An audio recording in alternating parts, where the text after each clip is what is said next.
Olá pessoal, nós agora vamos dar continuidade ao nosso estudo, sobre mentores e guias espirituais.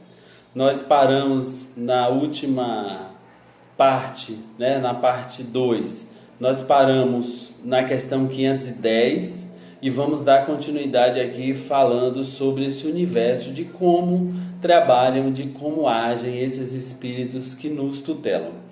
Na questão 510, Allan Kardec pergunta assim: quando o pai que vela pelo filho reencarna, continua a velar por ele? Ele está querendo dizer o seguinte: quando o pai é mentor do próprio filho, ele desencarnou, deixou um filho, e lá no plano espiritual ele passou a velar por esse filho. Só que agora ele tem que reencarnar. E aí Allan Kardec quer saber: esse espírito que vai reencarnar, que até agora velava pelo filho dele encarnado, ele continua a ser, o protetor do filho no momento que ele estiver, durante o período que ele estiver aqui encarnado, ou seja, os dois encarnados, ele continua sendo o protetor do filho? Olha o que os espíritos respondem: isso é mais difícil. Contudo, de certo modo faz, pedindo num instante de desprendimento, num instante de lucidez, a um espírito amigo dele, simpático a ele, que o assista nessa missão. Ele diz assim: olha, eu vou voltar para a carne, será que você pode me dar uma ajuda, auxiliando aqui meu filho, que também está encarnado? E é natural, embora, lembremos, na última parte a gente falou, é bem difícil que isso ocorra. É bem difícil que um familiar consiga ser tutor nosso. 511. A cada indivíduo se achará ligado, além do espírito protetor, um mau espírito com o fim de impedi-lo ao erro, de impeli-lo ao erro, de conduzi-lo ao erro. Essa também é uma questão muito interessante. Algumas doutrinas, e principalmente folclore, diz assim: a gente tem sempre um anjo e um diabinho. Aí o anjo diz para a gente não fazer aquela coisa errada e o diabinho diz para a gente fazer. Ou então o anjo diz assim: olha, faça aquilo que vai ser bom.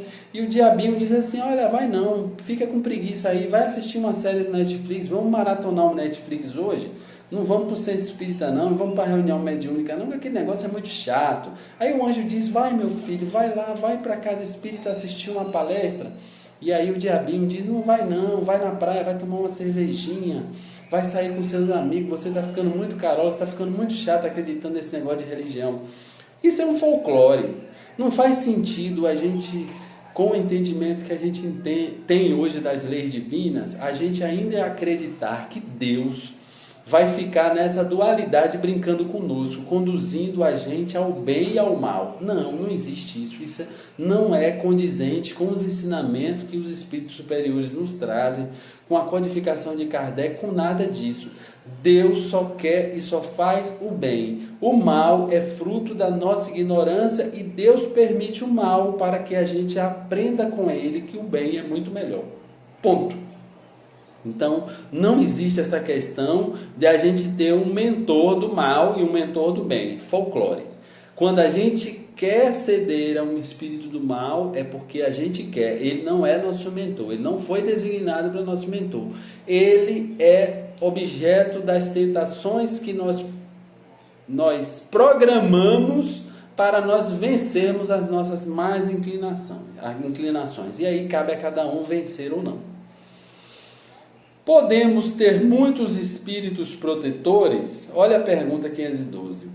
Todo homem conta sempre com espíritos mais ou menos elevados, que com ele simpatizam, que lhe dedicam afeto e por ele se interessa, como também tem junto de si outros que o assistem no mal. Olha aí que pergunta interessante, A gente tem muitos protetores? Depende. O que andas fazendo da tua vida? Qual o bem que tem realizado? Cada bem que nós realizamos, nós podemos atrair para nós um espírito protetor. Quando a gente faz o bem para uma criança, quando a gente faz o bem para uma pessoa adulta, essa criança tem uma avó, não tem? esse adulto tem um pai, não tem uma mãe, não tem um parente desencarnado, não tem? Ele tem um avô.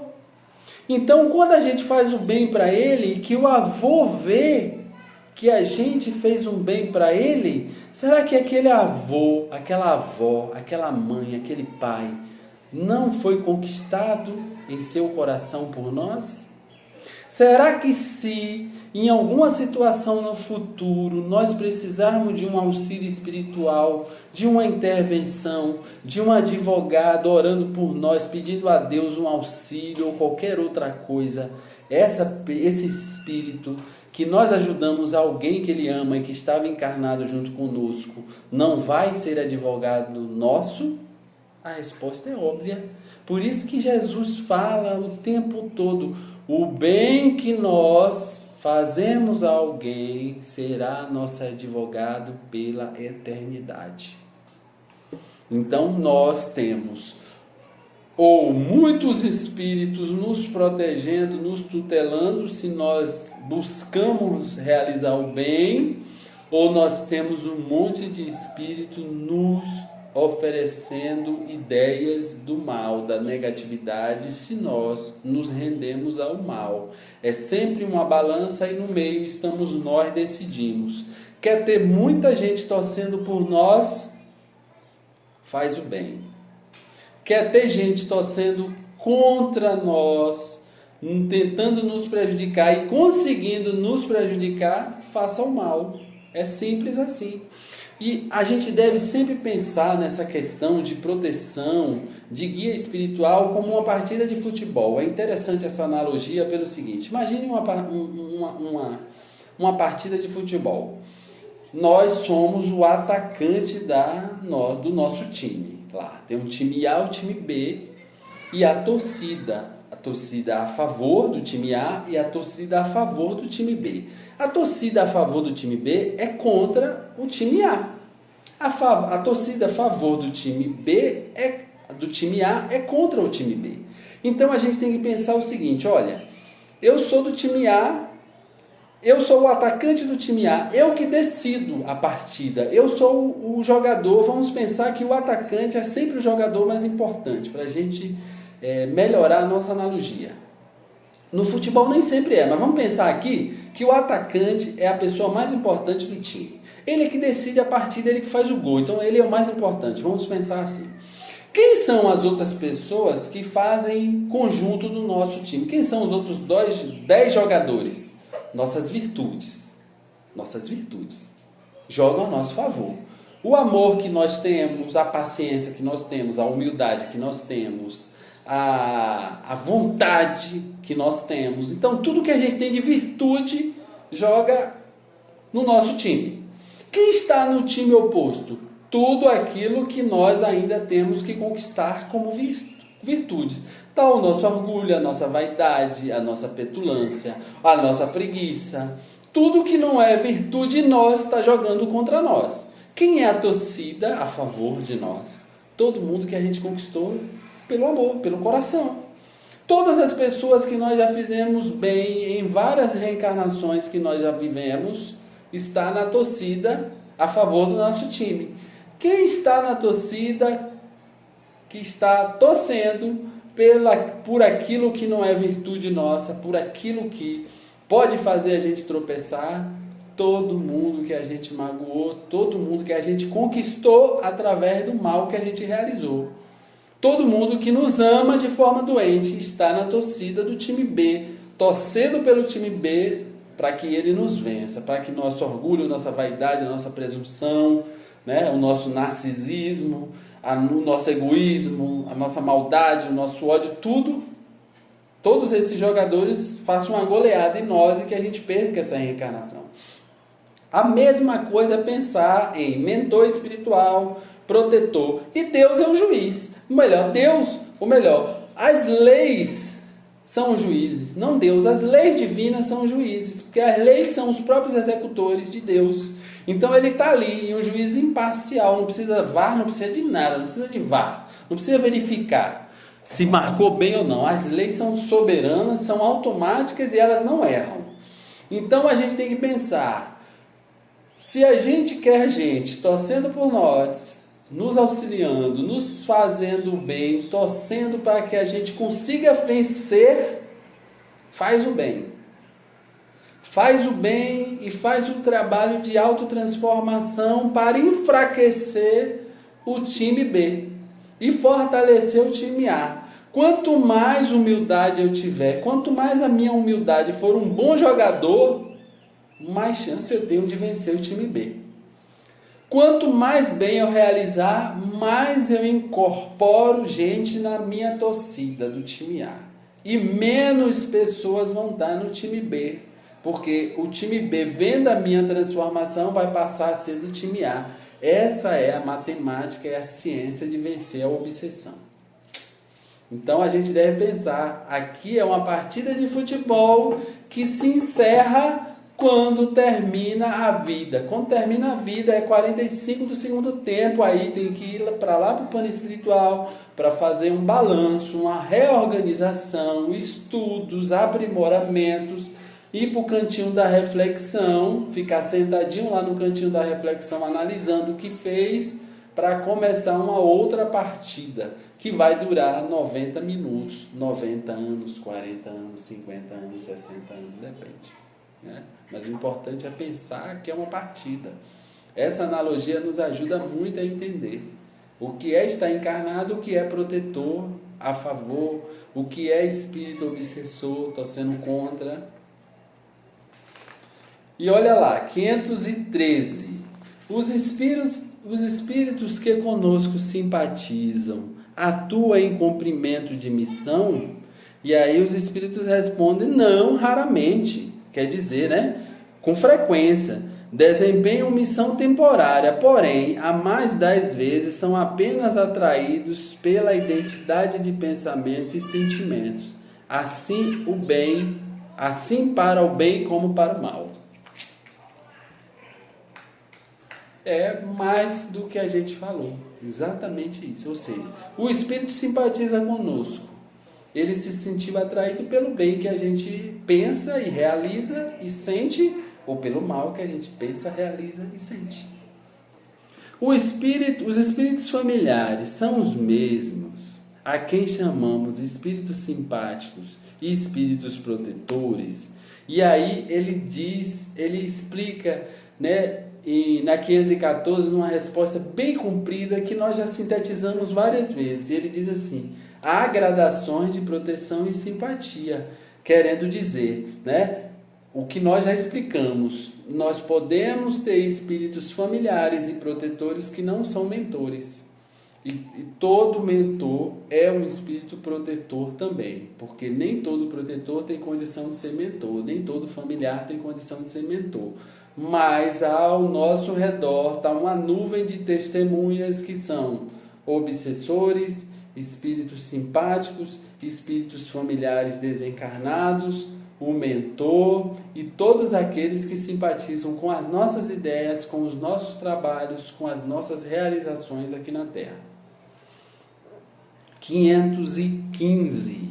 Que se há de pensar dessas pessoas que se ligam a certos indivíduos para levá-los à perdição ou para guiá-los para o bom caminho? E aí Kardec pergunta, o que pensar dessas pessoas? Elas são guias espirituais encarnados, então? Por isso que elas tentam tutelar a pessoa para fazer o bem? E aí eles respondem assim, efetivamente certas pessoas exercem sobre outras uma espécie de fascinação que parece irresistível. Quando isso se dá no sentido do mal, são maus espíritos. De que outros espíritos também maus se servem para subjugá-las. Deus permite que tal coisa ocorra para vos experimentar.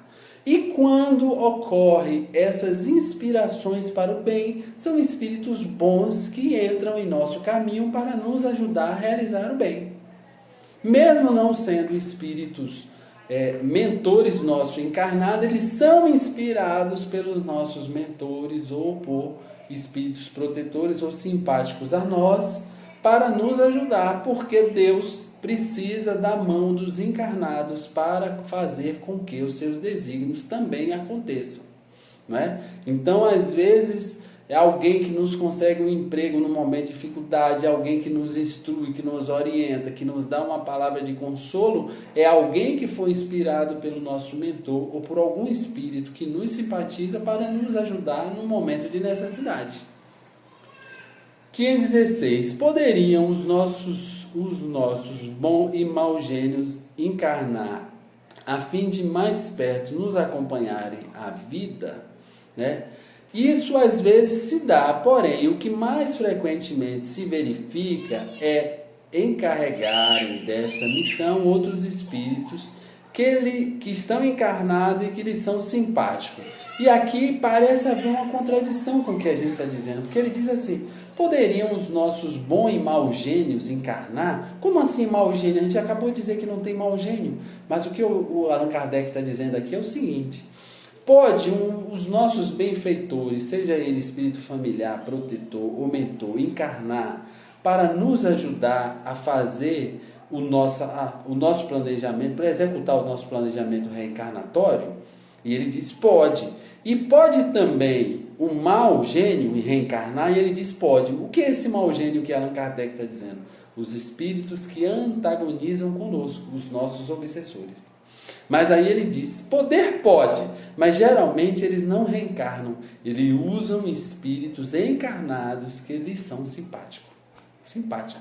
E aí são aquelas pessoas que a gente pensa assim: meu Deus do céu, Jesus, me ajude. Esse familiar meu parece que veio para a Terra para me atazanar, para me tirar do sério. Aquele chefe meu, aquele amigo, aquele colega. Tem uma amiga minha que a chefa dela atazana a vida dela, tá?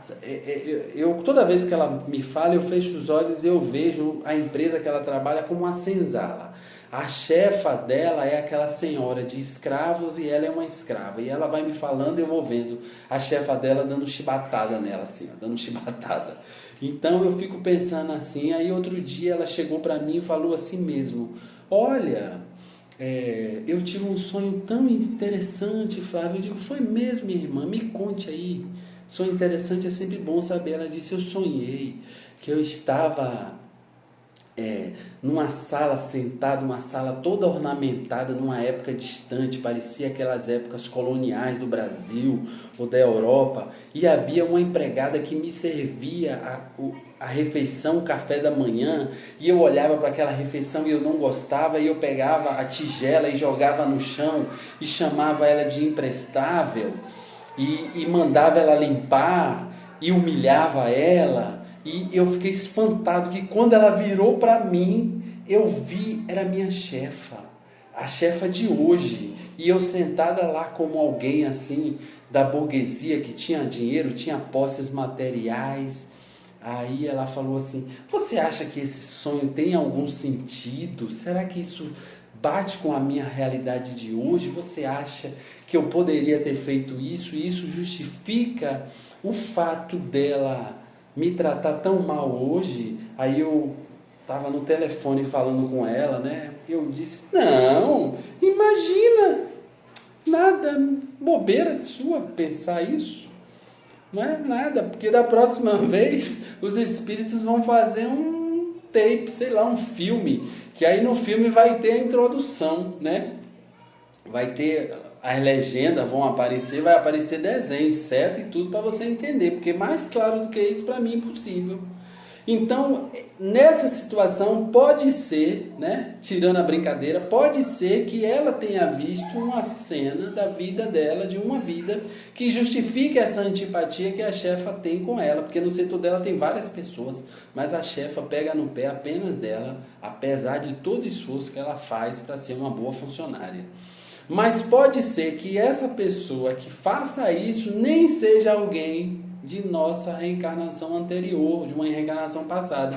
Mas essa pessoa pode estar servindo de instrumento de espíritos que não gostam de nós para nos atazanar. E Deus permite isso para quê? É o que está aqui. Deus permite isso para vos experimentar.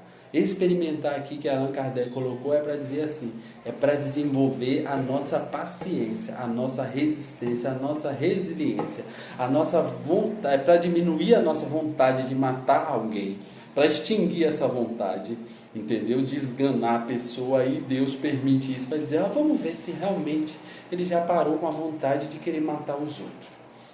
Quem atazana ele, quem aborrece ele. Aí Deus permite isso para a gente ficar engolindo ali, e lapidando o nosso espírito, lapidando. É como Chico diz, sofrimento é salão de beleza para o espírito, para a alma. Tá certo? Então, nada acontece por acaso. Uma folha de uma árvore, de uma planta, não cai sem a permissão de Deus. 517. Haverá espíritos que se ligam a uma família inteira para protegê-la? Olha lá, nossas famílias podem ter espíritos protetores?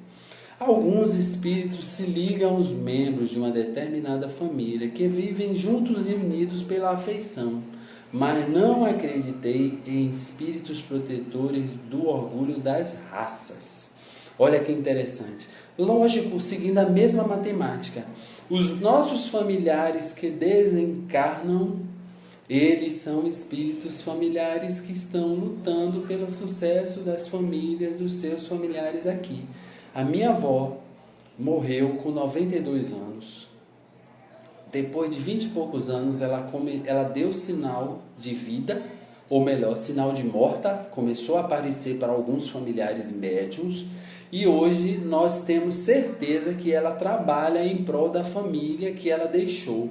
23 filhos, a maioria já desencarnou, mas esses filhos geraram quase 100 netos e muitos bisnetos e tataranetos. Essa senhora hoje fica no plano espiritual trabalhando por essa família que veio após ela, porque ela se ligou a eles pelo coração, a nós, e ela fica lutando para tentar fazer com que a gente acerte, para que a gente se vença, que vença as nossas más inclinações. Isso acontece em todas as famílias, sem exceção. Sempre há um bom espírito que volta, ou melhor, nem vai, né? Mas vamos falar figuradamente aqui, que volta para ajudar a nossa família a seguir. Então a gente tem que, através da oração, através da fé, se ligar ao nosso mentor, ao nosso protetor, a esses espíritos familiares, a esses espíritos simpáticos a nós, para que eles nos ajudem a seguir o caminho do bem e fazermos a vitória que nós temos que fazer aqui na Terra, que é a vitória sobre nós mesmos. Um abraço a todos vocês, até o próximo estudo.